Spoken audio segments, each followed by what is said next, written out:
Bueno, 12 de la tarde con 6 minutos, ya estamos acá en el estudio con Ana María Arriagada, presidenta del Colegio Médico. Doctora, ¿cómo está? Muy buenas tardes. Muy bien. Hola Florencia, Daniel y a los auditores de la radio. ¿Qué pasó? ¿Qué pasó, doctora? ¿Por qué está con mascarilla? ¿Se siente está con algún problemita? Yo creo que tuve, un resfrío fuerte el fin de semana.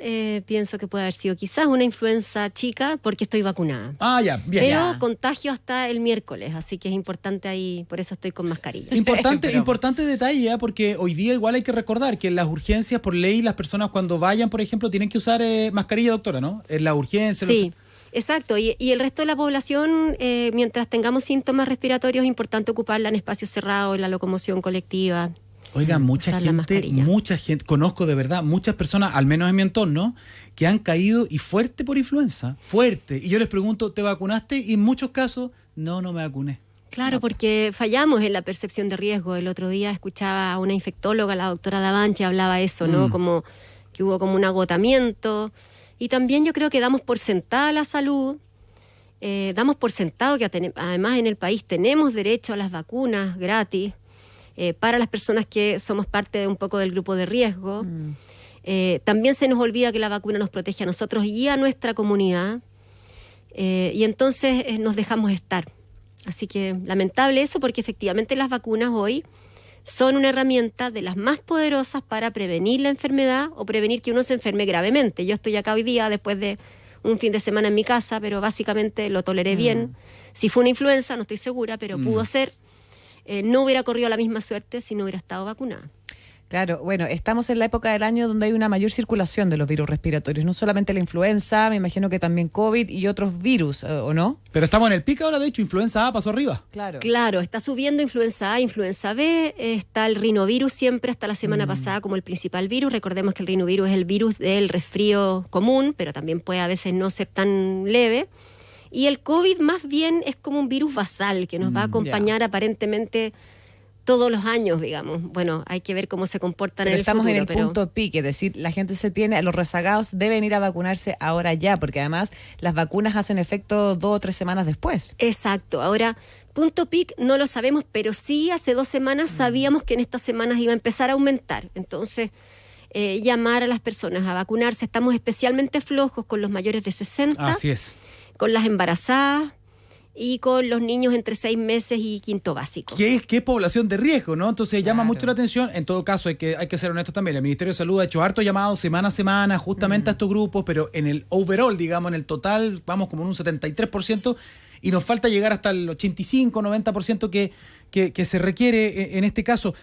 Doctora, aprovechamos de preguntarle también por otros elementos que son parte de la discusión hoy día. Hoy día el tema salud es parte de la política contingente. Estamos hablando, ya se han hecho anuncios, ¿no? Para todas las carteras, para todos los ministerios, de hacer recortes o contención de gastos, elija la palabra que usted quiera, y ya hay alcaldes, por ejemplo, que están llamando y están diciendo que van a tener que disminuir las horas de funcionamiento, por ejemplo, en la atención primaria. ¿Eso es real, es correcto, está pasando? A ver, yo difícilmente podría tener un mapa de lo que está pasando, pero tiene médicos que le comentan cosas. Pero sí, es importante saber que en el caso de la atención primaria, el recorte son 18.000 millones, pero sobre la atención primaria, que ya venía estresada porque lleva 2 años en que el per cápita, para recordar, el per cápita es como los recursos que llegan por cada una de las personas que se atienden y están inscritos en la atención primaria, que son 11.000 pesos. Nuestro per cápita debiera ser 5.000 pesos más alto que eso, ¿sí? O sea, ya tenemos un per cápita que está bajo y eso no se ha reajustado en los últimos 2 años. Entonces la atención primaria ya venía como problema y encima de eso le cae este recorte. El gobierno, el Ministerio de Salud ha dicho que no es un recorte que toque la atención clínica, pero es muy difícil que eso no ocurra. Porque sobre todo en la atención primaria no hay nadie que sobre. No es como que uno se encuentre con 2 oficinas con personas llenando planillas, digamos. La atención primaria o está evaluando a los pacientes o los está atendiendo, o está haciendo actividades de promoción y educación, o está visitando a los enfermos en atención domiciliaria. Entonces, es complejo y yo ahí creo que los alcaldes es muy importante, sobre todo que se vinculen con esta discusión, porque además, en el proyecto de reforma que se está discutiendo, hay también una compleja situación que pudiera generarse por el tema de las contribuciones, ¿no?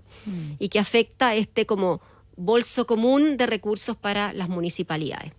En ese sentido, perdón, doctora, ¿qué le podría decir entonces a la ministra de Salud, Mecho Malí? Porque ella ha defendido en varias instancias estos recortes, como le quieran decir, en salud, y además ha responsabilizado a los propios directores de los hospitales de las diferentes ineficiencias detectadas en el sector público. Lo que pasa es que hay una cosa que son las ineficiencias y que te obligan a hacer o más con lo mismo, ¿cierto?, para partir, digamos. Pero es difícil plantearle a un sector como salud que se haga más con menos. Y eso es lo que nosotros hemos disputado un poco del discurso de la decisión, ¿no es cierto?, del Ministerio de Hacienda de hacer estos recortes en salud, que finalmente son 400.000 millones. Eso para llevarlo como a una cifra que las personas puedan como comprender mejor. Nosotros como salud, en general los recursos nos alcanzan hasta octubre, nos faltan como 3 meses, ¿cierto? Sí. Y luego hay una deuda. Este año la deuda alcanzó 1 billón de pesos. 400.000 pesos son más o menos 400.000 millones, digamos, son los recursos de los hospitales funcionando en todos los hospitales de Chile, todos los servicios y todos sus hospitales durante un mes. Entonces es harto recurso. Obviamente se recorta y se ha indicado recortar desde áreas, por ejemplo, en el hospital donde yo trabajo, el recorte, que ha sido como de casi 3.000 millones, se ha ido en áreas comunes, en mantención, en reemplazos de personas que no tienen que ver con lo clínico. Y entonces el hospital mío está probablemente tratando de subsistir y no se está afectando la atención clínica, pero en 2 meses más va a venir el tema de la escasez de recursos que se produce cada año. Y entonces se va a juntar el recorte con la escasez de recursos, que yo creo que se va a adelantar al menos en un mes, más la campaña de invierno, más la alerta oncológica, más la deuda hospitalaria. Como una especie de tormenta perfecta. Exacto, una tormenta perfecta. Miren, estamos conversando con Ana María Arriagada, presidenta del Colegio Médico, respecto de estos anuncios, respecto de la realidad que viven. Atención con esto, me interesa la visión que tiene por la perspectiva que nos da también. Esta es una situación crítica que se ha venido sosteniendo así en los últimos años, es decir, esto no obedece solamente a que ha llegado, no sé, tal gobierno de tal color y ahora tenemos el problema. No, esto se viene arrastrando. De hecho, ella misma acaba de decir que el per cápita de salud se ha mantenido estático, no ha crecido, ya era deficiente y ahora puede que se recorte, ¿no? Entonces, algo de culpa hay, algo de aceptar también culpa en los gobiernos anteriores de por qué esto no pasó. Ahora, cuando se dice recorte, yo quiero ir a las cifras, porque estuve leyendo a la ministra en el Mercurio el fin de semana, estuvo también en Estado Nacional. Entonces ella dice, se habla de recorte, pero me parece que es incorrecto, decía, porque aún así la plata que se va a entregar este año es más que la que se entregó el año pasado. El año pasado fue 16,5 billones con B. Este año es de 17,2 billones. Lo que pasa es que el aumento va a ser un poquito menos que el presupuestado, pero aún así va a ser más plata que la ejecutada durante el año anterior. Claro, y eso siempre es así. A nosotros nos alcanzan los recursos, nos dan recursos como menos de lo que terminamos gastando, pero más del presupuesto de apertura. Para explicarlo como mejor. Yo parto en enero y me dan 10 pesos, ¿cierto? Pero yo sé que voy a necesitar 13. Yo gasto 15 y luego al otro año no me dan 15, me dan 11. Pero yo sé que voy a gastar 15. Gasto 17, el otro año me dan 12. Pero yo sé, o sea, vamos así. Y esto se explica no por ineficiencia, se explica porque nosotros atendemos población cada vez más compleja, población mayor. Cuidar de población mayor en un país que se va envejeciendo crecientemente cuesta 2,4 veces más que cuidar de población joven. Hay que pensar que también el IPC también se carga, digamos, a las prótesis, a todos los elementos con los que funciona un hospital. Yo no digo que no haya eficiencia, y por eso, en un gobierno que recién se instalaba, nosotros como sector hubiéramos esperado un llamado a la eficiencia. Todo lo que el Ministerio ha planteado en eficiencia nos parece súper razonable y muchas cosas se hacían desde antes y otras habían sido recomendadas, pero no se habían instalado. Todo parece muy bien. Si el tema es partir haciendo un recorte. Y yo creo que eso es algo que no solo no era necesario para, de alguna manera, impulsar la eficiencia, sino que la hace más compleja. Porque al mismo tiempo le pediste a la red que se hiciera cargo de la alerta oncológica y, ojo, están empeorando los tiempos de espera. Pero habían contactado, esto fue parte del discurso del presidente, que habían contactado, no sé, hablaban del 80 al 90% de las personas que estaban pendientes, por ejemplo, de atención oncológica habían sido contactados y eso lo mostraban como un avance. ¿A qué se refiere con que han aumentado los tiempos de espera? ¿De qué?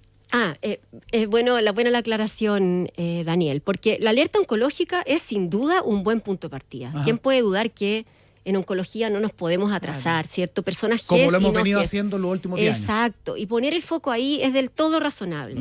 Ya en eso se ha avanzado en contactar a las personas, hay recursos además para ofrecer sus tratamientos completos hasta el final. Todo eso, fabuloso. Además se va a hacer en la red pública y cuando no se pueda, en la red privada. Cuando hablamos de tiempos de espera, yo me refiero a la lista de espera, que no es solo oncológica ni principalmente oncológica y no es la lista de espera GES. Y son los casi 3 millones de personas que esperan una que necesitan consulta, operaciones o no. consulta odontológica, consulta médica, cirugías mayores y menores. Eso que venía avanzando en el año anterior, los 2 años anteriores, entre otras cosas porque se inyectaban más recursos, ¿no? Este año eso se ha visto enlentecido. Entonces, claro, hemos puesto el foco en la alerta oncológica, que es la decisión que ha tomado el Ministerio de Salud, pero hemos descuidado, de alguna manera, la lista de espera y entonces esas personas hoy tienen más días de espera. Usted me decía que no hay, que aquí no hay un tema de ineficiencia, es decir, no es un factor o una variable dentro de esta ecuación como No. a considerar, como la ministra ha dicho, hay que mejorar la gestión también. Yo he dicho que hay ineficiencia. Ya, se puede mejorar en ese espacio. Se puede mejorar. Lo que yo digo es que la eficiencia en salud es un llamado a hacer más con lo mismo, pero no puede ser un llamado a hacer más con menos. Eso no es posible, no funciona en la ecuación. La ministra decía que lo que acá pasa, o la crisis a nivel de salud, no se explica solamente por la falta de recursos. Es el tema de la falta de recursos, el tema de las licencias que hay que fiscalizarlas bien, el tema también de las cosas que se han hecho de manera ineficiente, los doble cargos. Entonces, es una suma de factores, ¿no? Totalmente, y uno como... obviamente siempre en esto hay, cuando uno va a abrazar el tema de la eficiencia, uno quisiera que esos recursos que además se ahorran y que incluso el subsecretario mostró en una de las reuniones cuánto se había ahorrado en una de las experiencias como de piloto que están haciendo de acompañamientos de servicios, y uno quisiera que eso que se ha ahorrado se inyectara a la misma red. Ahora nosotros obviamente tenemos un espacio acotado de mapear eso, digamos, pero sin duda la eficiencia permite mucho y la eficiencia es una obligación ética además. Por un tema de un uso justo de los recursos que nunca son suficientes ni son todos los que necesitamos. Pero otra cosa distinta es partir recortando. Porque además, en 2 meses más, cuando nos falten recursos, Hacienda los va a tener que pasar. Sí. Porque uno no puede cerrar un CESFAM o uno no puede dejar de operar a las personas, ¿no? Ahora, lo que sí estaban diciendo, lo que dijo la ministra también es que ver frente a las denuncias, por ejemplo, de ciertos alcaldes que van a tener que eliminar las extensiones horarias, por ejemplo, ella estaba diciendo, eso quiere decir que esa plata que nosotros le entregamos para eso la estaban usando en otra cosa. Eso lo ha dicho la ministra porque en el fondo dijo, eso no se ha recortado. El tema de las platas, por ejemplo, para personal de extensión horaria en atención primaria. Entonces, algo pasa respecto del manejo de los recursos que uno dice...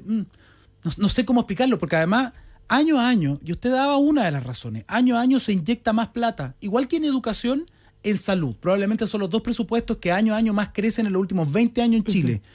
Entonces ahí es lo que muchas veces uno dice, pero no ve mejores indicadores, no ve mejores resultados. En parte se puede explicar por lo que usted decía, una población que envejece y que esto es un factor de riesgo, hay nuevos tratamientos, en fin. Pero también hay algo de fondo que es, ¿cuándo vamos a apuntar a la medicina preventiva? ¿Cuándo vamos a hacer que la gente no tenga que llegar al hospital, que no tenga que llegar a operarse, ¿no? Creo que falta también ahí. Sí, ahora usted ha dicho una frase que tiene como 2 lados. Primero, efectivamente nosotros tenemos buenos resultados en salud. Nosotros no solo tenemos la segunda expectativa de vida después de Canadá. Se hace mucho con poco. Exacto. Tenemos además, llevamos 2 años en que la mortalidad por sincicial ha disminuido hasta desaparecer por el Nirsevimab. Sí. Tenemos un plan de vacunación de los más robustos. Tenemos una ley de urgencia, tenemos el GES. Hoy día tenemos niveles de hospitalizaciones evitables que son cercanos a los de los países de la OCDE. Por lo tanto, en general, Chile, en el mundo, y debiera estar muy orgulloso de muchas cosas muy buenas que tenemos en salud. Pero claramente... Me mostró el lado luminoso. Sí, el lado luminoso. Sí, pero en el otro lado que es complejo y que tiene además elementos río arriba que no solo se generan en salud, y eso es lo más difícil. ¿Cómo vamos a abordar el sedentarismo, la ingesta de alcohol, que tiene que ver, y es una de las 5 causas de cáncer en Chile es el alcohol? Sí. Y en Chile consumimos mucho alcohol, se nos pasó la mano, ¿no? Yo cuando era chica había una sola marca de vino que conocía, ahora uno va y es como una galería de vinos y todos somos como expertos y damos vuelta a la copa y la aireamos, puras cosas ahí para hacernos los expertos. Los cool. Pero más allá de eso estamos tomando mucho como sociedad. Hay un tema con el tabaquismo, hay un tema con el sedentarismo, eso lo repetí. Y eso claramente es de una atención primaria mucho Obesidad, más sobrepeso, más del 80% de la población adulta. Exacto, eso es de una atención primaria más fortalecida, pero también tiene que ver con un intersector. Acá la salud tiene que formar parte de una discusión profunda con transporte, con las municipalidades, con vivienda, porque si no, efectivamente vamos a ser cada vez un país no solo más envejecido, sino que más enfermo. Pero claramente lo que usted dice, Daniel, tiene toda la razón. Acá tenemos que preguntarnos de qué se enferma la gente, por qué se enferma la gente, claro, y atacar directamente, con apoyo del Estado en su conjunto, las causas de enfermedad. No podemos seguir fumando como fumamos, no podemos seguir siendo tan sedentarios, no podemos seguir tomando como tomamos. ¿Qué pasa? Perdón, Florencia. Sí, no, solo consultarle también. Respecto a la gestión también de la ministra, ¿cómo lo evalúa usted en estos 3 meses? A mí en general... Porque además son justo los 3 meses preventivos al invierno, que es donde tenemos toda esta crisis de los virus respiratorios. Sí, Florencia, yo ahí siempre tengo la misma respuesta. ¿Ya? No soy quien evalúa a la ministra. Creo que ahí ella está haciendo la gestión, claro. Me cuesta eso como de evaluar ministros, porque creo que la evaluación la tiene que hacer pero las medidas preventivas, la campaña de vacunación, sí, las campañas de preparación a uno de los meses más complejos para el servicio de salud pública. Sí, yo creo que siempre es complejo también evaluar un gobierno cuando lleva 3 meses. Pienso que el mismo Ministerio de Salud se puso acá como una gran tarea, que era la alerta oncológica, y en eso es una tarea que se está completando, ¿cierto? Evaluar la campaña de vacunación es muy pronto, porque en el fondo tenemos que hacerlo al final, un poquito más avanzado el invierno, y ver cómo nos está yendo en cobertura. Así que... ¿Se han reunido con ella? Sí, varias veces. ¿Ha tenido una apertura al diálogo interesante, Menchu Malí? Sí, hemos estado con ella en la asamblea del Colegio Médico en Copiapó, la invitamos y fue. Hemos estado con ella en reuniones de inicio, como para dar inicio un poco a la relación entre las dos entidades, ¿no? Fuimos convocados al Consejo Nacional de Salud y hemos tenido reunión también con los 2 subsecretarios, hemos participado de la campaña de vacunación activamente. O sea, el Colegio Médico siempre tiene un rol aquí muy... obviamente es, dentro del gobierno, para nosotros la entidad más fundamental. Oiga, solamente un datito, se detectó tempranamente la aparición dentro de los que son los niveles de... o las muestras positivas por el virus respiratorio de influenza tipo B, y se detectó antes de lo que estábamos esperando, y eso es una señal que genera algo de alerta también, porque entiendo que tiene que ver con brotes en niños. Sí, bueno, los virus son cambiantes, sí, y son veleidosos. Sí. Por eso acá es importante, y de nuevo resaltar, Chile tiene una de las capacidades instaladas más importantes de anticipación, de detección en centros centinela, sí, de saber exactamente cuáles son los virus que nos van enfermando. Incluso hoy día hay modelamientos matemáticos, eso lo tomamos desde la pandemia y en adelante, ¿no? De centros de modelamiento matemáticos, como el que está en la Universidad de Chile, que modelan y se anticipan a la necesidad de camas críticas y todo. Entonces, de nuevo, el llamado a la población a no desaprovechar ni dar por sentado esto, y a evitar, dentro de lo que podamos, más aglomeraciones, más uso de las camas de urgencia. Eso pasa por cuidarnos. Yo sé que tenemos que cerrar, doctora, pero solamente una última pregunta. Hay un llamado, no mea culpa, pero sí un llamado a lo mejor al gremio, a los médicos, para que, ahora que está tan de moda este concepto, ¿no?, para que den también la batalla cultural, porque estamos viendo que los discursos, por ejemplo, antivacuna, crecen y se esparcen muy rápidamente por redes sociales. Y hay cualquier persona hablando cualquier cosa sin tener ningún tipo de formación. Y yo echo de menos a veces a los médicos, porque hay algunos que lo hacen, pero también dando la pelea. Yo sé que están cansados, yo sé que están con consulta y todo, pero dar la pelea a veces con los mismos papás y las mamás en la consulta, cuando se enfrentan a un papá o una mamá que legítimamente tiene a lo mejor algún resquemor con las vacunas, que se dé esa pelea, porque ustedes son la primera línea de contención de esos papás y de esas mamás, que son los que toman las decisiones. Hay diputados que han propuesto la idea de hablar en el Congreso respecto de que las vacunas sean todas voluntarias, instalando en el seno de la democracia la idea o el miedo de que las vacunas son dañinas. Entonces, siento que hay una batalla cultural que no se está dando muy fuertemente, quizás. Me puedo equivocar y estoy siendo justo, quizás, no sé. No, yo me llevo eso, porque creo que también lo hemos sentido. De alguna manera, el colegio ha ido creciendo y complejizándose, ¿no? Tenemos hoy, por ejemplo, un observatorio legislativo que justamente quiere anticiparse a todas las leyes que puedan tener que ver un poco con la práctica sanitaria.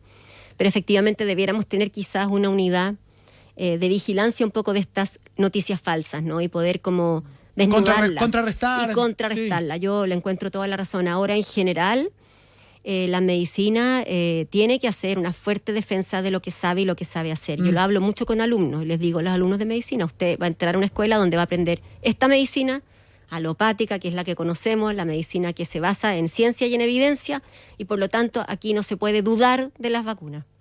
No hay espacio para eso. ¡Prohibido!